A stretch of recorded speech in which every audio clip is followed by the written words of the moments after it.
প্রথমে হলুদ দিতে হবে পরিমাণ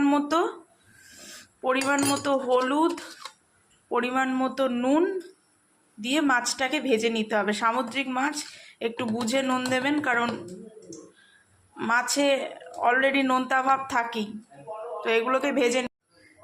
এবার এই যে কড়াইতে সর্ষের তেল গরম হয়েছে, ভালো করে তেলটা গরম হয়ে গেছে। এবার আমি এর মধ্যে পমফ্রেট মাছগুলো একটা একটা করে ছেড়ে দেবো, ভেজে নেবো এবার।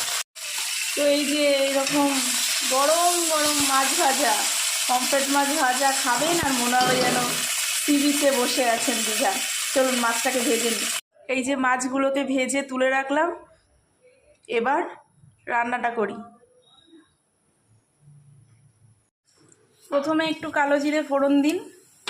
কালো জিরে ফোড়ন দেওয়ার পর এবার আস্তে করে বেগুনগুলোকে এই সর্ষের তেলের মধ্যে ছেড়ে দিন।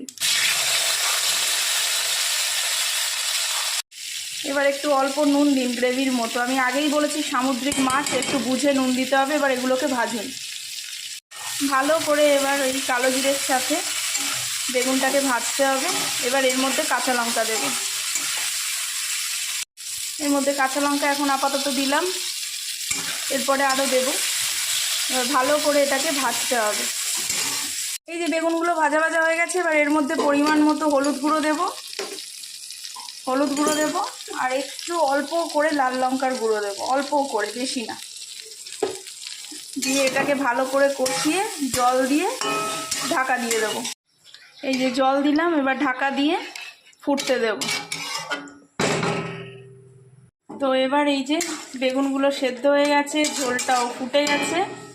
এবার আমি এক এক করে মাছগুলো যেগুলো ভেজে রেখেছিলাম আলতো করে ঝোলের মধ্যে দিয়ে দেবো।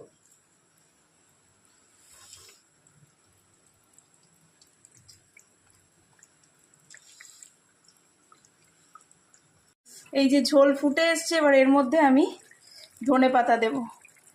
ধনেপাতা দিয়ে আরেকটু ফুটতে দেব, দিয়ে আমাদের রেডি চটজলদি পমফ্রেট বা কালো জিরে কাঁচা লঙ্কা দিয়ে পমফ্রেট মাছের পাতলা ঝোল রেডি টু সার্ভ। আর একটু ফুটে উঠলেই নামিয়ে নেব।